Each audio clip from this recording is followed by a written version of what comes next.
Mais ou menos? Bom? Ótimo? 2012 será melhor. Como diz o seu Durval, como será o ano de 2012? Ele sabe a resposta. Já disse que fez as previsões. E eu vou deixar para falar no final. O que vai acontecer em 2012? Bom, são muitas as previsões, não é? E é claro que nós somos espíritas e temos plena confiança na misericórdia divina. Mas existem inúmeras previsões a respeito de 2012 que ventilam por aí. Algumas místicas, outras científicas, outras para deixar as crianças acordadas durante a noite e outras para se pensar. Uma das teorias científicas está relacionada à utilização daquela chamada partícula divina. E já tem gente associando essa partícula ao que aconteceu com Atlântida. Mas vamos deixar essa teoria para lá, não é? Tem a teoria do calendário maia, que diz que os anos serão contados só até 2012. 12 de dezembro de 2012. Um número interessante, não é? Como 11 de 2011. Bom, mas essa teoria também é uma outra, um pouquinho complicada. Mas e aí?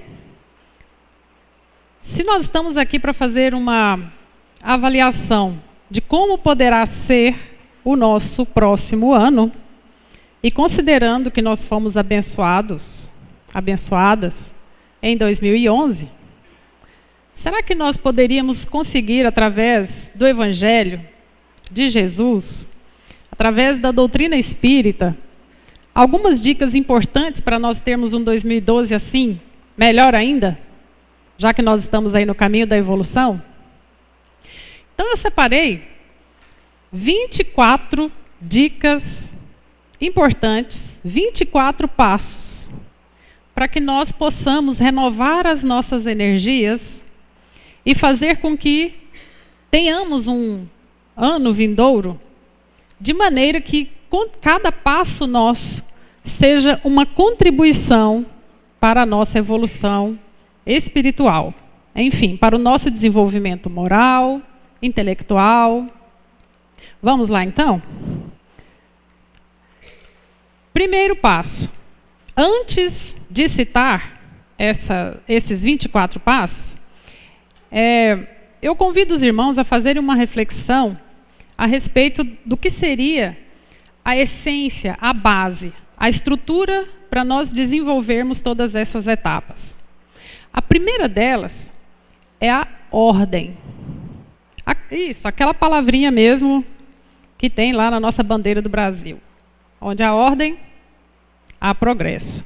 Então vejamos, como é que nós poderíamos conseguir organizar o nosso físico, a nossa mente, o nosso meio e o nosso espírito, para que não tenhamos novamente os problemas que nós tivemos em 2011 e para que nós evitemos desgostos, tristezas, prejuízos. A ordem, quem pensa que o universo é um caos, está com a mente em caos, porque no universo é tudo muito bem organizado. Levante a mão quem fez uma faxina geral em casa nesse final de ano para passar para frente aquilo que não usa. Quem tem o hábito de fazer isso sempre? Bom, né? Ótimo. Bom, aproveitaram também para fazer uma desintoxicação física. Vamos lá. A ordem física, ela está relacionada à manutenção do equilíbrio daquilo que nós chamamos de morada do espírito, do nosso corpo. Se nós sabemos que para que a nossa mente funcione de maneira adequada, nós temos que ter uma alimentação equilibrada, horas adequadas de sono, evitar qualquer substância tóxica, que tal se, a partir de agora, nós fizermos um acordo conosco sobre evitar excessos de gorduras, evitar enlatados, evitar qualquer substância tóxica como bebida alcoólica. A bebida alcoólica eu falei o ano inteiro aqui contra, não falei? Tanto que aqui ninguém mais bebe cerveja, não é? Bom, se eu conseguir 10 já tá bom. Se eliminar o vinho também é ótimo. Cuidado com a propaganda de vinho. Então, a ordem física parte daquilo que entra pela boca. Tudo bem? Vamos organizar isso, então. A ordem mental. Se aquilo que nós alimentamos vai prejudicar o nosso organismo, aquilo que nós lemos também prejudica as nossas ideias. A boca não fala daquilo que o coração está cheio? Só que essa metáfora nos ajuda a entender que aquilo que nós falamos vem daquilo que nós vemos, ouvimos ou lemos. Então, se nós passarmos a criar um esquema de leitura edificante para fazer com que o nosso raciocínio tenha uma conduta correta, uma conduta espiritual, significa dizer que aquilo que nós falaremos no decorrer do nosso dia a dia será de acordo com a nossa leitura. E com isso nós evitaremos as fofocas, evitaremos as maledicências, e com isso erraremos menos e faremos menos inimigos. Isso é quase que matemático. Uma coisa leva a outra. Evitar filmes que possam nos levar à depressão, evitar imagens que possam fazer com que o nosso coração fique frio diante da violência. Enfim, essa ordem mental está na procura em manter uma sintonia elevada. Ordem social. Bem, nós estamos aqui neste planeta para evoluir. E para isso não tem como a gente fugir dos obstáculos. Então nós temos que conviver com as pessoas. E, na maioria das vezes, pessoas diferentes de nós. Não é verdade? Quem encontrou alguém aí igualzinho? Alguém encontrou? Até hoje, eu não. Eu não encontrei. Então, manter a ordem social, meus irmãos, talvez seja uma das tarefas mais difíceis. Porque nós temos que aprender a conviver com as pessoas.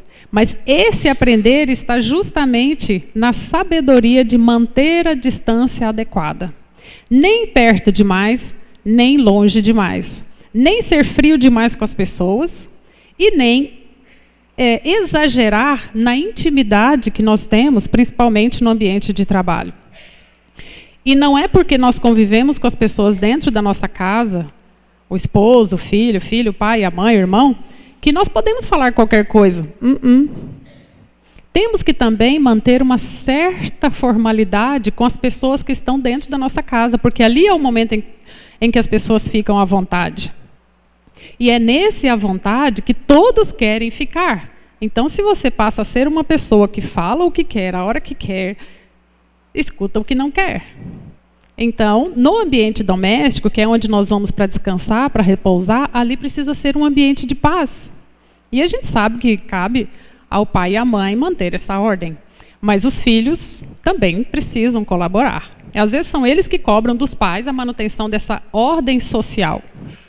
Evitar lugares. Sabe aquele lugar onde a gente vai e sente, nossa, que lugar horrível, né? Me senti mal, até uma coisa estranha. Vibrações negativas. Então, se nós queremos evitar vibrações diferentes, então evitemos lugares diferentes. E aí nós manteremos essa ordem social. Quarta base, então, ordem espiritual. As grandes perguntas. De onde viemos, nós já sabemos. Para onde vamos, nós também já sabemos. Agora, o que é que nós estamos fazendo aqui? Se nós conseguirmos responder essa pergunta, o que é que nós viemos fazer aqui, o que é que nós estamos fazendo aqui, qual é a nossa missão, talvez nós consigamos manter essa ordem espiritual. A doutrina já nos ensina que o nosso destino é a evolução. Para isso, nós não podemos estacionar e nem fazer nada que vá contra o Evangelho. O manual já está aí. Agora, talvez nós precisamos entender Pode ser que nós não tenhamos uma única missão no decorrer de toda a nossa vida. Pode ser que no decorrer da infância a nossa missão seja uma, na adolescência seja outra, na juventude outra, na fase adulta outra e na senectude outra. Quantas pessoas fazem a mesma atividade, ou às vezes atividades materialistas até uma certa idade, e depois de um determinado tempo, se voltam para atividades espirituais? Então, talvez o que nós precisamos entender seja, nesse momento em que eu estou vivendo, nessa minha fase, nessa idade, qual é a missão, qual é a tarefa que Deus quer de mim nesse momento? Pode ser que elas sejam diferentes. Não precisamos pensar que seja uma missão só de 1 até 100 anos de idade. Então, sempre é hora de começar, de recomeçar. Muito bem. Mantidos esses padrões de raciocínio, vamos agora aos 24 passos. Primeiro, use uma estratégia para alcançar a felicidade. Bom, quando a gente fala alcançar a felicidade, a gente sempre lembra de Humberto Holden, né? Parece que a felicidade está sempre ali, um passo à frente. Mas é esse hábito que nós temos de correr atrás de alguma coisa, que enquanto nós estamos correndo, nós não estamos na inércia. E com isso, nós nos desenvolvemos. Não tem problema nenhum correr atrás da felicidade. Só que a gente pode se lembrar que essa felicidade pode estar aqui bem do ladinho, ou pode estar dentro de nós. Mas não vejo problemas em buscar a felicidade. Como é que nós buscaríamos, então? Faríamos essa estratégia para alcançar a felicidade na profissão? Se eu perguntar aqui para vocês, você gosta do que faz? Você ama a sua profissão? Esse é o seu sonho? Está se realizando? Pode ser que a maioria, não sei, né? Talvez foi o que me elogiaram quando eu comecei a fazer. Eu gosto, paga bem, né? Dá para comprar o leite das crianças. Então, existem inúmeras respostas. Mas, meus queridos, essa busca da felicidade na profissão, para essa busca, você talvez precise só fazer uma pergunta. O que eu faço é útil? Se é útil, é importante, pronto. Não significa dizer que todos aqui precisem ganhar o prêmio Nobel e fazer uma grande descoberta. Nós vivemos numa engrenagem. E se aquilo que você faz bem feito, você faz com que a engrenagem ande, pronto. Esse é o importante. É claro que você vai se desenvolver no decorrer dessa busca de realização profissional. No afeto, use uma estratégia. Que estratégia você utilizaria para encontrar felicidade no afeto? A partir do próximo ano, é possível que as pessoas se tornem um pouco mais sensíveis. E essa sensibilidade faz com que a pessoa que se diz sensível cobre mais do outro atenção e carinho. Mas a gente sabe, já aprendeu com Francisco de Assis, que é dando que se recebe, não é verdade? Então, se eu quero receber amor, carinho e atenção, o que eu preciso fazer? Doar. Porque eu passo a ser canal. E, se eu sou o canal, eu também recebo. Uma importante estratégia, então, evite cobrar demais das pessoas carinho e atenção. Passe a dar, sem interesse em receber. Na saúde, está ligado ao equilíbrio físico. Que estratégia você vai desenvolver para se manter equilibrado na saúde? Vai ter que mudar o hábito? Vai ter que eliminar todas as frigideiras da casa para não fazer nada frito? Bom, também não pode eliminar todo o óleo, né, gente? Nada de dietas radicais. Bom, vai reduzir a carne vermelha, o consumo de carne vermelha? Tudo bem. Desenvolva uma estratégia. Planeje. Da mesma forma que a gente planeja no ambiente de trabalho, a gente pode planejar também em casa. Conversar com os familiares e definir uma dieta. Se ninguém quiser reorganizar essa alimentação junto com você, faça sozinho. Pronto, não fica apontando o dedo no prato. Olha, tá vendo? Tá comendo? Olha aí, fritura, ovo, olha. Então, vá fazendo, faça o seu prato, né, de maneira adequada. Fale isso para os seus pacientes hipertensos. Ah, mas lá em casa todo mundo come, como que eu vou comer? Não, mas você é o único que pertence, então você que vai fazer o seu prato diferenciado. Você é especial. Na religião, já fizeram alguma estratégia para entrar em sintonia com o Pai? Bom, há muitos anos nós tínhamos um pouco mais de tempo, então às vezes a gente via na segunda, às vezes na quarta, às vezes na sexta, às vezes no domingo. Até o ano passado ainda tinha um pouco assim. Até que a nossa vida se organizou de tal forma que, pronto, segunda noite é o dia da irradiação. Domingo à noite é o dia do culto. Quarta noite é o dia do coral, do ensaio do coral, dos meninos. E domingo. Então, quando a gente organiza assim e fixa aquele horário, parece que a espiritualidade dá um pouco mais de crédito para a gente. Porque se a gente fica assim, sem esse rigor, essa organização, qualquer obstáculo é o bastante para a gente não ir naquele dia. E era justamente naquele dia que nós estávamos precisando ouvir aquilo ou tomar aquele passe. Tudo bem, então? Vamos lá. Segunda dica. Usufrua as coisas comuns. Olha, Jesus dizia assim, aquele que sabe fazer o bem e não faz, erra. Ou em outras traduções, comete pecado. Se nós temos as oportunidades de fazer o bem e não fazemos, nós estamos infringindo os nossos pilares morais. Se você tem a oportunidade de ajudar alguém e fica como a gente já conversou outras vezes, mas se eu fizer isso, ele vai ficar folgado. Mas se eu fizer isso, ele não vai mais largar do meu pé. Mas se eu ajudar dessa maneira, tudo bem. Mantenha a vigilância para você ajudar o máximo possível. De qualquer forma, se você for julgado um dia por isso, você tem um argumento. Eu estava fazendo o bem. Pronto, isso vale. Terceira regra, seja uma pessoa positiva. Meus irmãos, os senhores sabem que o mau humor é contagioso, não sabem? Ele se transmite de forma muito mais rápida do que H1N1. Porque H1N1 precisa de saliva. Agora, o mau humor só precisa de pensamento negativo e gente sintonizada. Quando uma pessoa mal-humorada na família ou no ambiente de trabalho, ela consegue colocar uma nuvem em todo o ambiente. E as pessoas vão ficando tristes e desanimadas. Como que a gente faz, então, com uma pessoa mal-humorada? Faz ironia? Fica calado, não faz nada? Pensa, vai passar. Ou fala, para com isso. O que a gente faz com uma pessoa mal-humorada? Oração. Oração. Porque esse mau humor pode ser fruto de uma indigestão. Aí existem inúmeras probabilidades.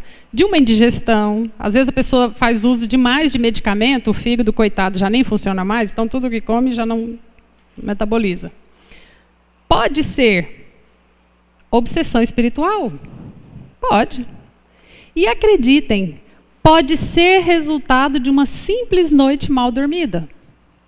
Nesse sentido, se for nessa última hipótese, que a segunda é só oração para resolver, nessa última hipótese, porque você não pode desprezar a pessoa mal-humorada, na verdade ela está gritando por socorro, pedindo ajuda, está reclamando, nessa última opção, leve a pessoa se for em casa, peça a pessoa para deitar e faça uma massagem no pé.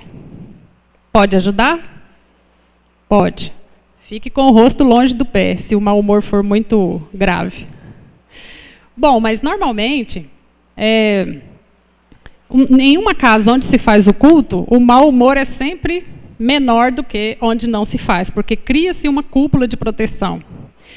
Uma dica importante, porque às vezes a gente fala do mau humor, fala sempre do mau humor do outro, né, da outra pessoa. E se o mau humor for nosso? A gente às vezes demora a enxergar, né? Até que alguém fala assim, nossa, vai continuar com esse humor aí. Então, se o mau humor for nosso, lembre-se dessa frase de Jesus. Não esconda a sua luz. Lembram daquela passagem? Não colocar a luz embaixo do alqueire? Não esconda a sua luz. Procure sempre ser positivo, otimista, sem ser aquele positivo que, diante das tragédias, tem sempre uma frase que não, vai dar tudo certo. Né? O Brasil, diante do abismo, fala, para frente, Brasil, aí cai no abismo. Então tem que saber, né? Às vezes a pessoa está lá diante do abismo e fala, não, siga adiante, você consegue. Ele dá um passo, cai no abismo. Então tem que pensar bem que tipo de otimismo, que tipo de ideia positiva você está tendo naquele momento para não ser um mal-humorado. Não esconder a luz é ter fé em Deus, é saber que as coisas são transitórias, que as situações podem mudar, que da mesma forma que a alegria passa, a tristeza também passa, que os problemas existem para o nosso aprendizado e assim por diante. Abra-se para novas ideias. Meus irmãos, essa talvez seja uma das tarefas mais difíceis. Porque, como eu estava dizendo, se você aumenta o tempo do culto do lar a cada ano e vai colocando outros livros ligados à doutrina, a família toda tem aquele mesmo conhecimento. E, às vezes, algumas indiretas são jogadas no momento do culto. Né? Também não pode se transformar em um ringue, né, de lutas. Mas, quando você lê algo novo, você se abre a novas ideias. E quantos hábitos e comportamentos arraigados nós temos e levamos aí 30, 40, 50 anos para promover uma pequena mudança. E essas mudanças podem ser percebidas como por pequenos hábitos. Quem usa a mão direita, escova os dentes sempre com a mão direita, não é isso? Já experimentaram escovar com a mão esquerda? Como fica esquisito? Estranho. Existem pessoas que deformam o próprio rosto porque dormem sempre do mesmo lado. O cabelo fica daquele jeito, o rosto vai entortando. A coluna tem problemas. Porque dorme sempre do mesmo lado. Não consegue dormir de outro lado. Ou dorme sempre de bruços. Então, esses são exemplos simples para os irmãos perceberem o quanto é difícil mudar pequenos atos e pequenos hábitos no nosso dia a dia. Como, por exemplo, o hábito de tomar analgésicos toda vez que tem uma dor de cabeça. Sendo que a maioria das dores não são curadas com analgésico, e sim com mudanças de hábitos. Então, o que a gente faz? Comece a forçar os bons hábitos. Bons hábitos físicos. Levantou de manhã? Um copo com água natural. Pronto. Os rins precisam ser lavados. Diariamente, várias vezes ao dia. Né? Tem que ter dó do rim. Muito bem. Quinto, concentre-se naquilo que realmente é importante para a sua evolução. Olha, o que é importante para a minha evolução? Nós já sabemos que nós precisamos do desenvolvimento moral. O que eu estou fazendo que vai contra o meu desenvolvimento moral? O que eu faço que contribui com o aumento da minha carga moral, a ponto de, sempre que eu chego em algum lugar, as pessoas já sentem que chegou uma autoridade moral. Será que eu consigo isso no local onde eu trabalho? Será que eu consigo isso no local onde eu moro? Essa autoridade moral, ela está ligada à sua busca para a evolução. Porque quem busca a evolução o tempo todo não para fazer fofocas, não para maledicência, não para fazer coisas erradas. Não dá tempo. Está tão focado que não olha nem para a direita e nem para a esquerda. E presta atenção, e não se complica. Não é? Quando Jesus disse assim, eu sou o caminho, a verdade e a vida, ele já deu a dica. Focar em Jesus significa, não adianta olhar para o quadro dele todos os dias, mas significa seguir as dicas que ele deu. O Sermão da Montanha é um manual, está cheio de dicas. Né? Então, o que é importante para a minha evolução intelectual? É ler muito ou entender muito? É saber muito ou é, além de saber muito, ser muito? Não é? Não só na teoria, mas na prática também. Bom, e agora? Não confunda, sexta dica, não confunda bens materiais ou reuniões com amigos com sucesso. Aqui é uma dicasinha, porque muitas vezes, num determinado momento da nossa vida, nós pensamos que por termos muitos amigos, por ter sempre muita gente na nossa casa, por estarmos sempre na casa de alguém, ou estarmos sempre reunidos com as pessoas, que nós somos pessoas bem-sucedidas. Bem, é preciso definir que sucesso é fruto de trabalho. Einstein já disse. O resultado do trabalho é o sucesso, trabalho árduo. Se esse sucesso vem do meu trabalho, do meu desenvolvimento, ele é sólido. Mas se ele vem da influência de outras pessoas, aí deixa de ser. Porque a partir do momento que eu perco essa pessoa, eu perco o meu sucesso, eu perco a minha realização. Então vamos tentar entender que aquisição de bens materiais pode ser sim uma razão de felicidade, mas não somente isso. Ter amigos é também uma razão de felicidade, mas não somente isso. Ter é diferente de ser, e a gente já discutiu isso várias vezes. Bom, tá difícil enxergar aí. Cultive novas amizades e mantenha as antigas. O que os irmãos acham que é mais importante? Você ter, no decorrer da sua vida, mais de 100 amigos, ou você ter 10 amigos que você mantém essa amizade durante muito tempo? É claro que essas amizades duradouras estão relacionadas à manutenção do nosso caráter, senão nós perdemos esses amigos. Há pessoas que estão sempre envolvidas com muitos amigos, mas com a mesma rapidez que ela faz amizades, ela desfaz. Então está sempre em busca de novos, conhecendo uma pessoa nova, no ano seguinte, deixa aqueles para lá, outras pessoas novas, deixa aqueles para lá, outras pessoas novas. Não, de cada 10, você precisa manter pelo menos 2 ou 3. Daqueles que você passa 10 anos sem ver e quando encontra, fala, nossa, que maravilha, que sensação boa, né? Como é que você está? Você está bem, né? E não aquela pessoa que chega para você, e aí, ainda mora naquele lugar? Né? Então, esse tipo de formação de amizades duradouras são um símbolo daquilo que vai acontecer conosco do lado de lá, não é? Ou não são os nossos espíritos amigos que nos acolhem? Será que são só os nossos familiares? Bom, lembre-se de onde veio, mas não desvie o olhar para onde vai. A dica importante aqui nesse 8º passo é: nós estamos aqui nesse planeta para evoluir, e para que isso aconteça, nós passamos por obstáculos. Se em cada obstáculo nós fugirmos e mudarmos o nosso caminho, nós nunca vamos conseguir chegar lá. Agora, se nós estivermos cientes dessa citação, que no mundo tereis grandes aflições, mas tende ânimo, eu venci o mundo, nós vamos entender que cada aflição que nós passamos em 2011, cada dificuldade, cada obstáculo, cada tristeza, fez parte do nosso aprendizado e nós saímos dali mais fortes. É o que a gente chama de resiliência. Resiliência é quando você passa por uma dificuldade, passa por um problema e sai dele e termina vitorioso. Depende da forma como nós olhamos a vitória. Pode ser a vitória se afastar do problema, não é? Resolvê-lo e saber como não entrar mais nele e vencer uma discussão, ser o último a falar. E a última palavra pode ser, me perdoe, né? É uma dica boa. Se aperfeiçoe naquilo que é competente. Bom, lembram que eu falei, lá no 2º slide, sobre a busca da felicidade na profissão? Olha só. Se você é bom naquilo que faz e já é conhecido por ter aquela atividade, seja o melhor.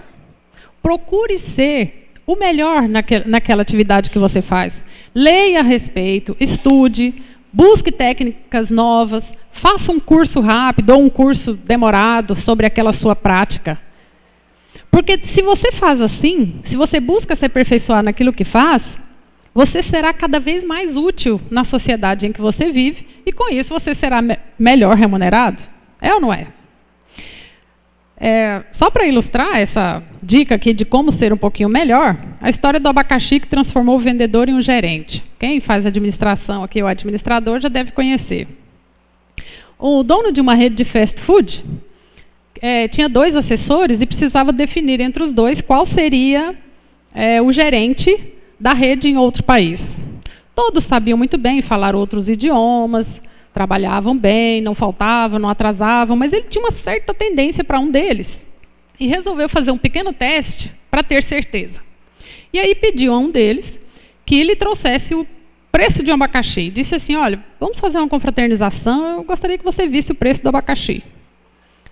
E o assessor ficou pensando, não falou, mas pensou, mas que isso, eu sou um assessor de uma multinacional, como que eu vou sair por aí e ver o preço de um abacaxi? Mande um boy, né? Mas tudo bem. Ele ouviu o chefe e foi lá ver o preço do abacaxi. Minutos depois ele retornou e falou $1. Ok. Pediu o outro. Veja para mim, por favor, o preço do abacaxi. Aí o outro também achou estranho assim, né? Mas tudo bem, o chefe mandou, vamos lá. Foi lá ver o preço do abacaxi. E ele retornou dizendo, o abacaxi custa $1, mas se for comprado em grande quantidade, pode ser adquirido a 50 cents. Mas fazer uma confraternização só com abacaxi pode, assim, ser muito ácido, indigesto, então talvez possamos colocar outras frutas tropicais. E aí? Adivinhe quem foi o assessor que ele chamou para ser o diretor da rede em outro país? Primeiro ou segundo? O segundo. Então, sempre que você fizer alguma coisa, por menor que seja, lembre-se do abacaxi. Seja o melhor naquilo que você fizer. Mesmo que você demore um pouquinho para fazer. Mas pense, o que eu posso fazer de melhor aqui, nesse momento? 10º, a sua vida tem um propósito. Deus sabe das nossas intenções aqui nesse planeta, mas Ele sabe também que nós temos o livre-arbítrio. Mas acreditem, como eu disse agora há pouco, o universo não é o caos, não está em desordem. E a nossa vida tem uma intenção, né? Não enfrente os seus problemas sozinhos. Meus irmãos, aqui vai uma dica para evitar, não para evitar todos os problemas, porque acho que eu já deixei bem claro que os problemas existem para que nós possamos trabalhá-los e, com isso, promover a nossa evolução. Mas não enfrente seus problemas sozinhos. Descartes dizia o seguinte, diante de uma situação problemática, divida o problema em quantas partes forem necessárias e vá resolvendo aos poucos. Faça a mesma coisa. Tem um grande problema, muita conta para pagar, divida. Essas serão pagas nos primeiros 10 dias, outros nos primeiros 20. Quais que são emergentes? Então, vá se organizando. Olha de novo a ordem lá nos princípios básicos do primeiro slide. Não adianta passar o seu problema para frente. E também não adianta ficar resmungando esse problema com as pessoas, por telefone ou com todos os familiares. Se o problema é seu, resolva. Pedir ajuda é diferente de passar o seu problema para o outro. Sabe por quê? Tem um outro mais para frente, que diz que você também não pode pegar o problema do outro para você. Mas vamos lá. Agradeça pelo que tem e pelo que é. Bem, Jesus já nos deu a dica dizendo que nós somos deuses. Opa, então nós podemos criar qualquer coisa, qualquer situação, sim, tanto positiva quanto negativa. Então, se você tem o hábito de agradecer pelo que você tem, você terá cada vez mais, porque ninguém gosta de ajudar um ingrato. Mas todas as pessoas se sentem felizes em ajudar a pessoa grata. A pessoa grata, ela cobra mais de si do que dos outros. O ingrato, ele está sempre cobrando, porque ele acha que nunca recebeu bastante. E aí cobra carinho, cobra atenção. Não é? Tudo bem, pode cobrar o presente do Papai Noel. Seja seu próprio fã. Calma, não estou pedindo ninguém para ser vaidoso e nem orgulhoso. Mas, de repente, se você está completamente só e não tem ninguém do seu lado, pense. Onde estão as minhas virtudes? Eu só tenho essa. Então, se agarre a essa. E utilize essa virtude para se desenvolver. Porque é no fundo do poço, quando nós não podemos olhar nem para um lado e nem para o outro, que nós olhamos para cima. E aí o Pai ajuda, né? Fato importante. Nunca troque seus princípios por um objetivo. É aqui que está o tropeço às vezes. Se nós temos por princípio não roubar, isso vale para uma folhinha de chamex no ambiente de trabalho? Levar para casa? Ah, que isso, gente? É uma folhinha de chamex. É um clips.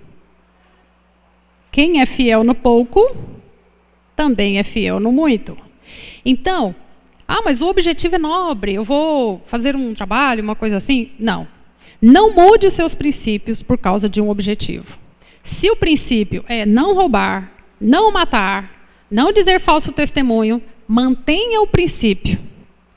E logo as pessoas evitarão te convidar para fazer coisas erradas. E para isso, eu vou dizer uma coisa. As tentações são muitas. São ou não são? Diárias. As tentações são diárias. Não se culpe nem transfira para si os problemas dos outros. Olha a frase. Ajudar a resolver o problema é diferente de assumir o problema do outro. Vamos lá novamente. Estão lembrados que nós estamos aqui para evoluir e cada problema, cada obstáculo, cada dificuldade existe para nós treinarmos? Então, se eu pegar o problema do outro para mim, eu estou prejudicando a evolução dele. Da mesma forma que se eu transferir o meu problema para outra pessoa. Então, se eu digo, resolva esse problema para mim? Não, vamos resolver esse problema? Você me ajuda? Ou, espera aí, você tem esse problema. Vamos ver a melhor forma de se resolver. Agora, para quem assume cargo de chefia, muitas vezes se prejudica por causa disso. Porque assume todos os problemas da equipe para si. Calma. É preciso saber o papel de cada um. Você não pode assumir todos os problemas. Nem Jesus fez isso. Olha o que ele disse. Que ele estaria conosco. A frase da Anete, né? Anete Guimarães. Qual foi a última frase que Jesus disse? Estarei convosco até a consumação dos tempos. Não é isso? Então ele não veio aqui, resolveu nossos problemas e foi embora. Não. Ele continua conosco. Junto conosco. Mas ele não vai resolver os nossos problemas, não. Os nossos problemas, não. Nem espíritos superiores resolvem os nossos problemas por nós? Ou resolvem? Dão uma forcinha? Uma dica? Uma inspiração? A gente aqui não ouve, não é? Às vezes não entende, não tem sabedoria, não tem calma, não tem silêncio mental para entender. Estou acabando. Seja flexível e treine o perdão. Nós já trabalhamos aqui uma palestra inteira sobre a questão do perdão. E o quanto isso nos desintoxica a alma, nos desintoxica o espírito. Se tudo tem seu tempo determinado, se há tempo para tudo, então, talvez, se nós não temos a capacidade de perdoar naquele momento, se afaste um pouco. Dali a pouco você vai perceber que você estava com o nariz na lua, por isso não conseguia enxergar o quanto ela era redonda. Aí você se afasta um pouco, 1 dia, 2 dias, e consegue. Não é? Não adianta ficar brigando. Treinar o perdão é uma das primeiras coisas que nós devemos fazer. Alguém já deve ter feito na noite de Natal? Faça isso na noite de Ano Novo. Né? Peça perdão. E vá atrás também. Crie o hábito de planejar, agir e avaliar. Eu tenho percebido em alguns comportamentos que muitas pessoas planejam e agem. Planejam e agem. Planejam e agem. Planejam e agem. Mas nunca param para avaliar. Formulário de controle. Como está o meu trabalho? Aquelas avaliações que se faz ao final do ano, ou ao final do semestre, em determinados ambientes de trabalho, fichas, são avaliações complicadas, né? O colega acaba avaliando muito bem, dando 10 para todos os aspectos, mas quem manda na avaliação é aqui, ó, o nosso coração. Então é bom, sim, fazer no final do ano um culto onde os familiares possam fazer essa avaliação. E aí? Como é que eu fui esse ano? O que é que eu preciso melhorar? E manter esse rosto assim, ó, diante de todas as avaliações. Obrigado. Não é? Afinal, não somos perfeitos. Tenha certeza de que você está sendo observado. Bom, essa observação, eu costumo dizer que nós que somos espíritas, vemos por todo lado, sorria, você está sendo filmado. Porque nos acotovelamos com espíritos o tempo todo, é ou não é? Então, nós somos observados, medidos, pesados, avaliados, e determinadas situações que poderiam ser mais leves para nós lá na frente, no próximo ano, acabam se tornando mais pesadas. Falta de credibilidade. Não é? Se nós fazemos bem feito aquilo que é pequeno, claro que a espiritualidade vai confiar em nós uma tarefa muito maior e muito mais importante. Mas se mesmo no pequeno faz mal feito, aí complica. Não é? Ou se cumprimentamos o chefe de uma maneira e cumprimentamos o subordinado de outra, olha a espiritualidade vendo. Dica importante, tragédias. O mundo sempre as terá, até um determinado nível de evolução. Mas você não precisa fazer parte de todas elas. Bom, está acontecendo ali uma briga, uma discussão, observe primeiro e veja se você é útil para separar. Do contrário, talvez eles precisem daquele momento. Não é? Não significa dizer que no momento de um acidente você não vá lá para socorrer. Mas não queira fazer parte de todas as tragédias. Evite-as. Dificuldades para aprendizado é uma coisa. Participar de todas as tragédias é outra. Participe de um trabalho voluntário. Bom, a lista de atividades aqui de radiação é imensa. Coloque uma na sua agenda. Né, Silvio? Olha lá, cadê o Silvio? Visitar o Solar Colombino, dia de domingo. Participar das atividades, né, da sopa. Campanha Alta de Souza. Vá lá no CEMEI, dá atenção para as crianças. Muita coisa. Participar do bazar. Coloque uma só na sua agenda. Em 2012, eu vou participar de uma dessas campanhas. Por quê? Não sei. Não sei por quê. Eu sinto que vai me fazer bem isso. Para mim e para os outros. Arrisque-se. Assuma responsabilidades e acredite em suas potencialidades latentes. Para o próximo ano eu quero fazer isso a mais. Eu quero subir de cargo. Ou vou me casar. Ou vou ter um filho. Esse arriscar-se depende daqueles 3 passos que nós falamos ali anteriormente. Planeje, haja, mas não se esqueça de avaliar. Então faça uma avaliação profunda e veja se você está apto a assumir essa nova responsabilidade. E acredite, você seguindo os outros passos, você consegue sim, porque com organização, com ordem, com princípios morais sólidos, você consegue assumir qualquer cargo importante. Porque tem proteção. Aí, acredita em você. Para de falar mal do país. Uma coisa é observar as situações críticas de corrupção que existem no nosso país e trabalhar para que isso reduza.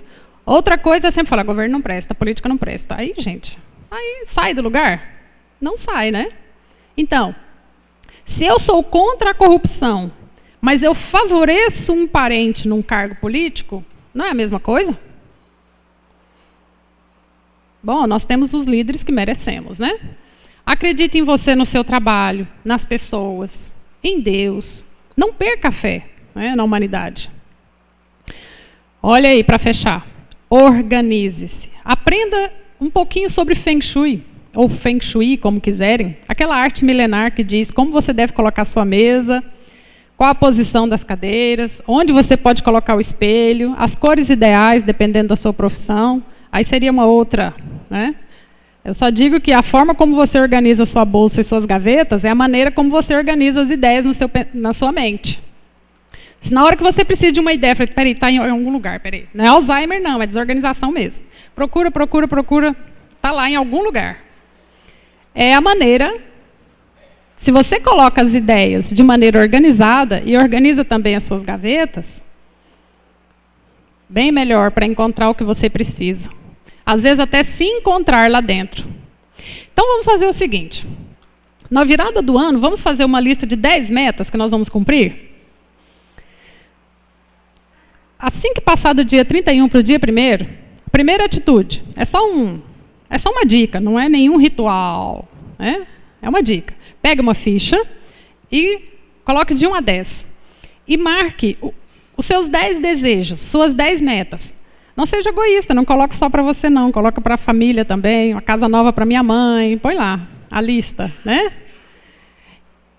E a cada vez que essa lista for cumprida, um item após o outro, às vezes eles não acontecem necessariamente na mesma ordem, escreva na frente, muito obrigado.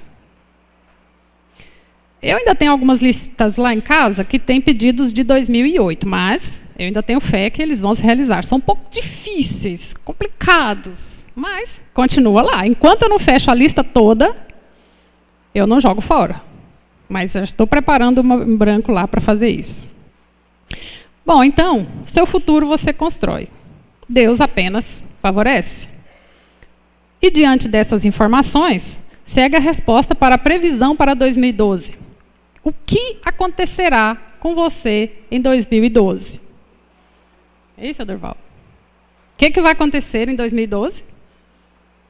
Depois de todas essas dicas, como será o seu 2012? Depende do que você quiser. É aquilo que você planejar que vai acontecer. Essa é a sua previsão. Quais são as previsões? Depende. Depende de mim. Se eu tiver previsões sombrias, elas serão assim. Se eu não cumprir com aquilo que eu tenho que cumprir, será horrível. Mas se eu tiver fé, do tamanho de um grão de mostarda, eu direi a 2012, que seja um excelente ano. Muita paz, que Jesus nos abençoe. Muito obrigada.